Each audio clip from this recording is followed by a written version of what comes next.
Next speaker is Dr. Hamad Jeelani. He's a consultant nephrologist, senior specialist nephrologist at the Sultan Qaboos Hospital, Salara, and he is a DM from Shrimanta Shankaradhyaya University. He had a postgraduate diploma of transplantation from the University of Liverpool.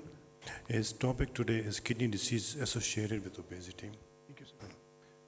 Bismillahirrahmanirrahim. Thank you for the introduction. I welcome you to my topic, the talk of today. I'll be discussing the obesity-related kidney disease. However, because of the time restriction, I will restrict my talk to the obesity-related glomerulopathy mainly. This will be the outline of my talk. I'll be discussing the burden of obesity because we are living in the era of the obesity, how it causes injury to our kidneys, and what will we see in the histopathology in these kidneys, how to manage these patients. So obesity is defined as per WHO as the excess and abnormal fat accumulation that presents risk to the health. Most of the studies use BMI as to classify the assess the severity of the obesity. However, it has some restrictions.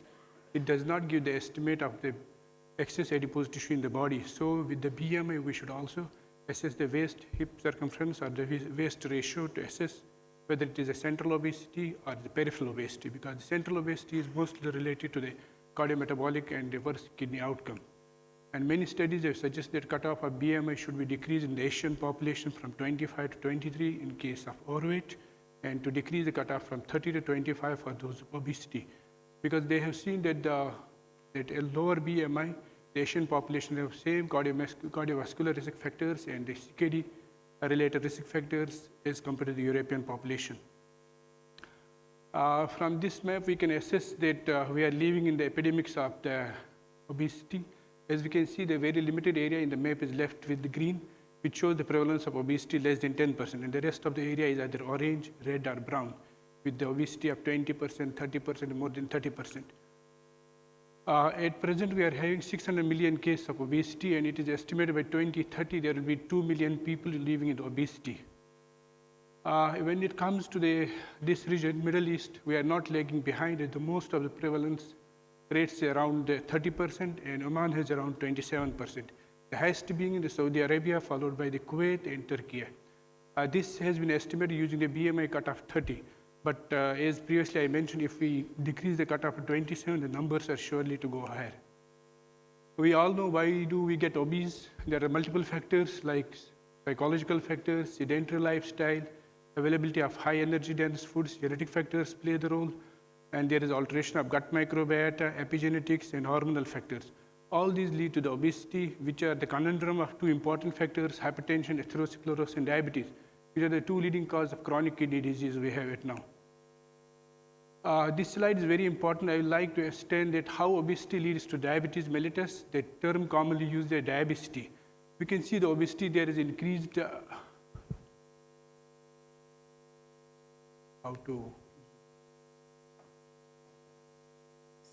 Obesity, there is increased free fatty acids, and there is decreased utilization of the glucose in the periphery.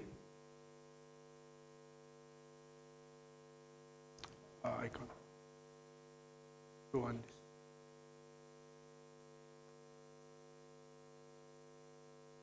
Not working. Anyways, so there is a constant state of hyperglycemia because of decreased utilization of glucose in the peripheries. So this leads to the hyperglycemic state, and ultimately there is a burnt out of the beta cells in the pancreas, leads to insulin deficiency and insulin resistance. And finally, the outcome is diabetes mellitus. Diabetes mellitus, along with the other risk factors like dyslipidemia, hypertension, is a risk factor combining to the metabolic syndrome, and metabolic syndrome and kidney injury go hand in hand in all the studies we have seen. So it's important to avoid the marriage of these risk factors to prevent the obesity-related kidney disease. We can see that studies have estimated that 1 unit increase in the BMI confers the risk of progression of CKD, progressing to end-stage renal disease around 20% over 20 years. A retrospective analysis of the biopsies has shown that the obesity has increased from 0.2% in late 80s to around 2% by 2000, and surely the numbers will be very high after 2 decades. Obesity is independently associated with the development of proteinuria, acute kidney injury, and glomerular injury in otherwise healthy patients. It's also a stumbling block for the other monogenic diseases like polycystic kidney disease, glomerular disease like IgA, and it's one of the important impeding factor for the patients going for the renal replacement therapy in the form of renal transplantation. This is the slide showing the important pathways, how the obesity leads to kidney injury. Adipose tissue is considered to be a metabolically active tissue. It secretes a lot of adipokines like leptin, resistin, and inflammatory mediators like TNF-alpha, MCP1, interleukin 6. And there is decrease of protective adipokines like adiponectin, which are important to maintain the cytoskeleton in the glomeruli. So with the result, there is inflammatory and oxidative stress leading to the kidney injury. These patients also show elevated activity of renin-angiotensin activating system in the adipose tissue itself as well as systematically.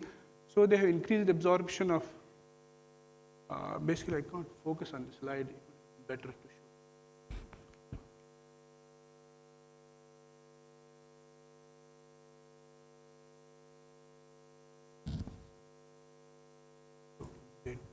We can focus there.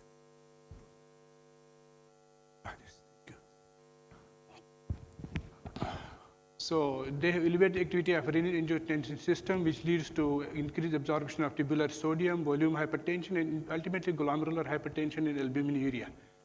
Similarly, it has been seen that because of insulin resistance, elevated levels of insulin in the body leads to the elevation of growth factors like TGF-beta, increased secretion of the insulin-like factors, and increased collagen synthesis.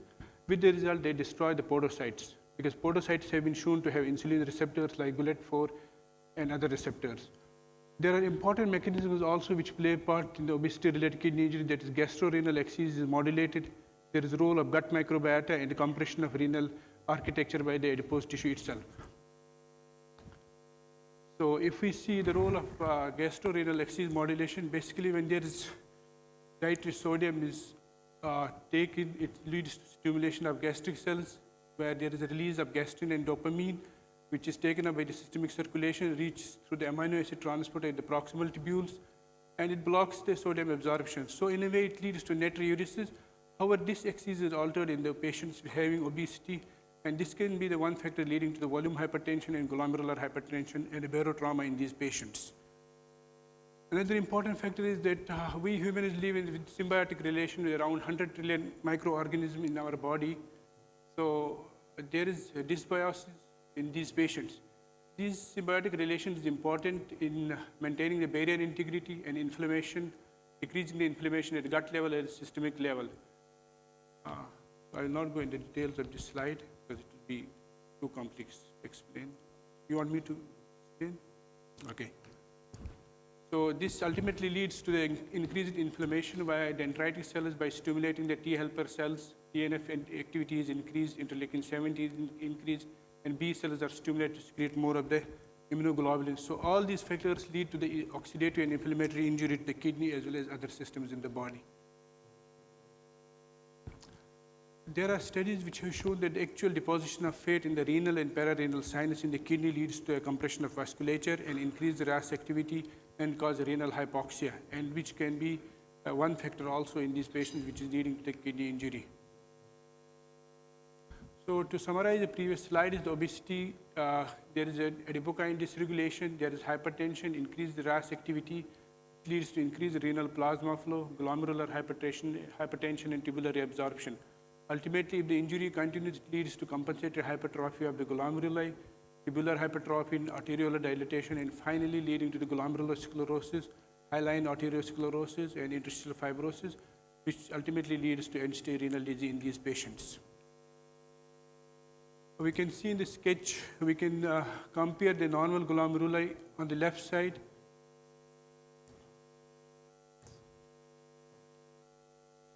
This is the normal glomeruli, and this is the glomeruli in the obese patient. We can see there is a dilated afferent arteriole, glomerular volume is increased, which is pathognomic of this disease. There is impaired autoregulation, and this leads to the dilatation of arterioles. Density of podocytes is decreased, which is a basic factor leading to the albuminuria in these patients. Similarly, at the tubular structure level, there is a thickening of tubular basement membrane, tubular hypertrophy, and ultimately interstitial fibrosis and tubular atrophy. If we see the kidneys of these patients, the pathognomic feature of this will be the glomerulomegaly. At least the glomeruli should be around 1.5 times the date of the normal glomeruli to qualify for the glomerulomegaly. They have hyaline arteriosclerosis involving the hilar area because of increased barotrauma there. Other changes like mesangial expansion,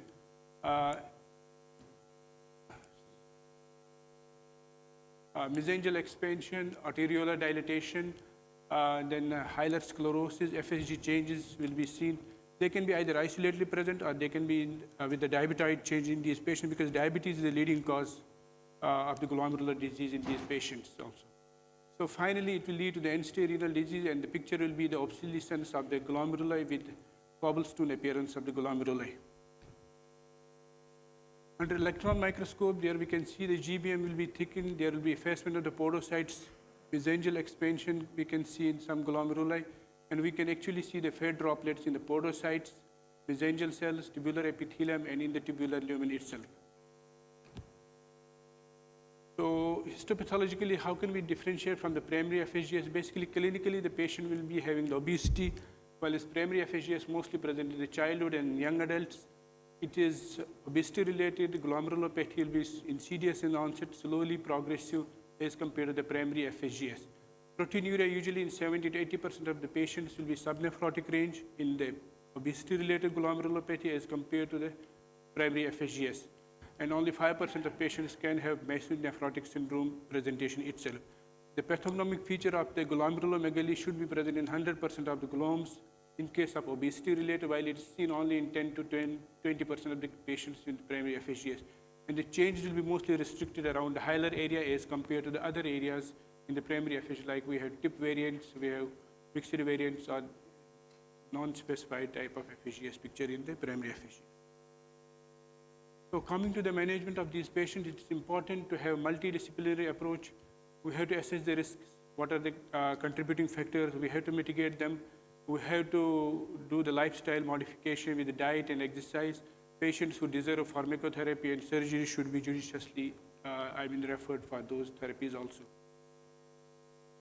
Dietary approach should be individualized to achieve the weight loss depending upon the laboratory values and comorbidities and patient preferences. It can be either alternate day fasting or time-restricted feedings. Exercise is very important in these patients, especially depending upon the medical condition, age, and preference of the patient.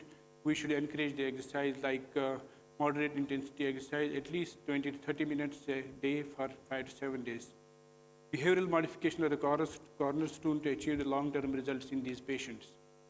Various diets have been prescribed. Although there is nothing to choose between the various diets, the bottom line of this is that energy deficit of 600 kilocalories a day will lead to the dietary good outcome and decrease the weight of around 5% on the long-term basis.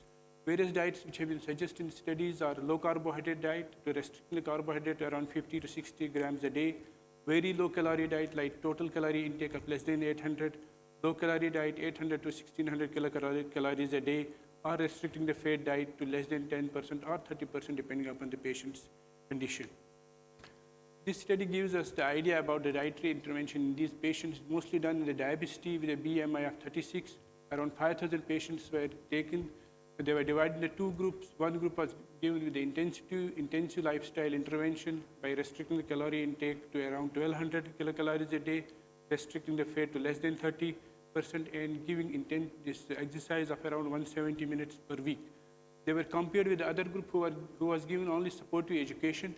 And at the end of study, they saw that in the group 1 who were given intensive life intervention had a lesser progression of the kidney disease, they had better control of proteinuria, and doubling of creatinine or decreasing of eGFR to less than 45 was less in the group 1 who were given intensive lifestyle intervention as compared to the group 2. Similarly, we can see they had a better control of weight in group 1 as compared to group 2, and waist circumference was better in the group 1. And the patients in group 1 had a better physical activity, and glycated hemoglobin was better controlled in the patients with the group 1. In a way, this study shows that in the patients who have diabetes, the dietary interventions will be very much helpful in these patients. There are other studies, small randomized trials, which show that hypocaloric diet is as equal as ACE inhibitors to control proteinuria in these patients. So what matters is the balance between the energy intake and energy expenditure. Like we should promote the resting calories, we should promote the exercise and activity in these patients and decrease the calorie intake in these patients to achieve the weight decrease. As before I said that there is elevated activity of ROS in these patients, so blocking the ROS has been assessed in the various studies how it will be beneficial to decrease proteinuria and kidney outcome in these patients. The answer to this question comes from this study which was done with the ramipril. It was compared to the placebo.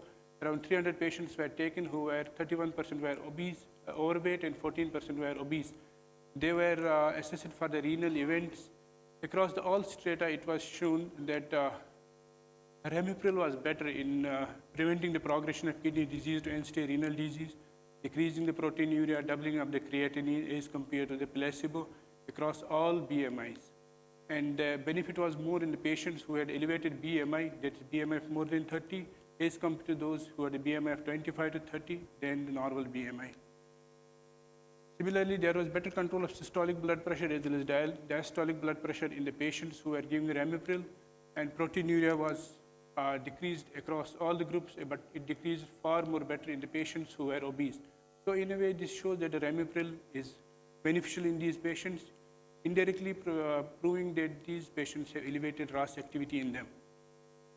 This was another trial which compared the ramipril to assess the effect of decline in EGFR in these patients, especially these patients who are non-diabetic. This study also proved that ramipril is better as compared to placebo in preventing the EGFR decline and decreasing the proteinuria in these patients. Studies have shown that blockade of RAS actually decreases the oxidative stress in these patients, and it ameliorates the adipocytokine, which are the important regulatory factors leading to the kidney injury in these patients.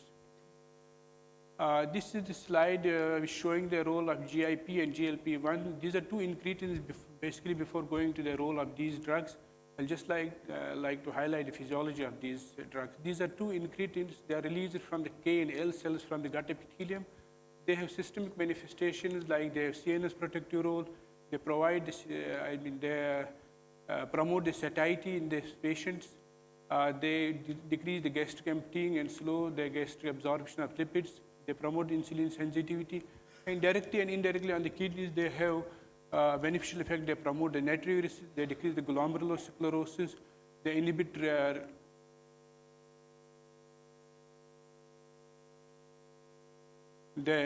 RAS activity in the kidneys, and indirectly by helping decreasing the weight, decreasing intestinal lipid intake, and this promoting the adipose tissue to the less inflammatory state. They indirectly also may help in the kidney and in these patients, ultimately leading to decreased albuminuria and deterioration of GFR is prevented in these patients.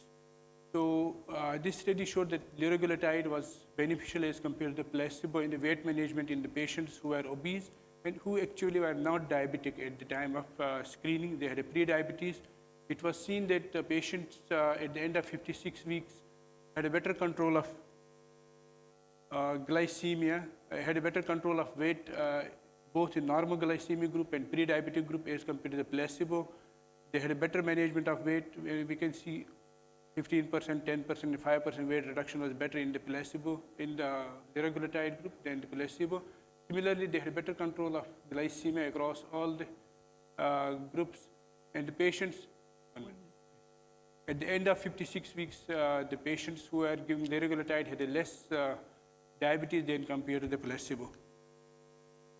Similarly, the control of blood pressure and dyslipidemia was better controlled the patients who were given liraglutide. This is the other study showing the beneficial effects of semaglutide as compared to the placebo. Similarly, this study also proved that semaglutide it was better in controlling the weight gain as compared to the placebo. The proteinuria was better controlled. They had a better control of blood pressure, and dyslipidemia was better controlled in patients who were giving semaglutide. Like to skip this slide.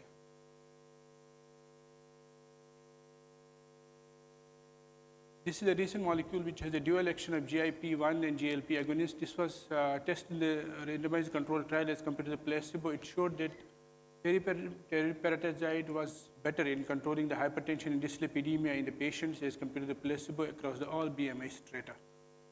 SGLT2 inhibitors have come up the long way, especially in the cardiology, nephrology, and diabetology. They promote glucosuria, they increase lipolysis, decrease the weight, and by tubuloglomerular feedback, they cause the afferent arterial constriction and decrease the barotrauma in the glomeruli. There are many studies supporting their beneficial role in especially patients with diabetes. However, I would like to highlight this study which was done with dapagliflozin versus placebo in around 4,000 patients. They were assessed for the primary outcome like decline in the GFR of 50%, progression to end-stage renal disease, renal and cardiovascular outcomes.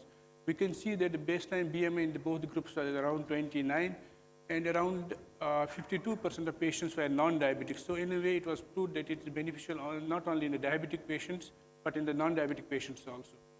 We can see that all the outcomes, like primary composite outcome, mortalities were better in the dapagliflozin as compared to placebo.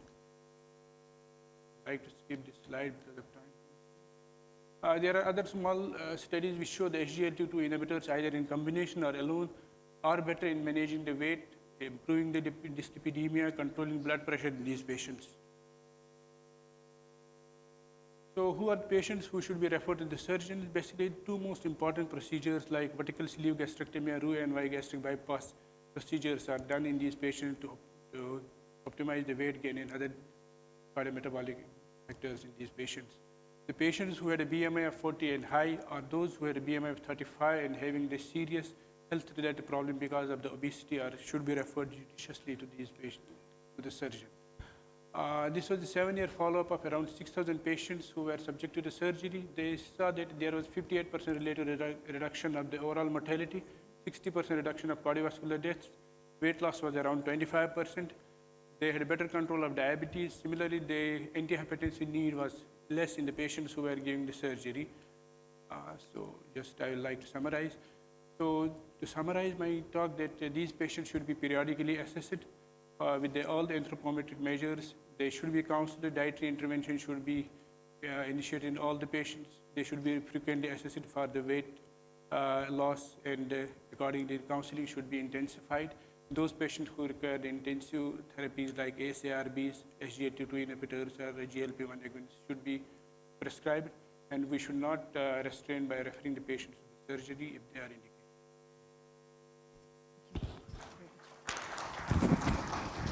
Thank you very much, Doctor. Thank you very much for the excellent talk.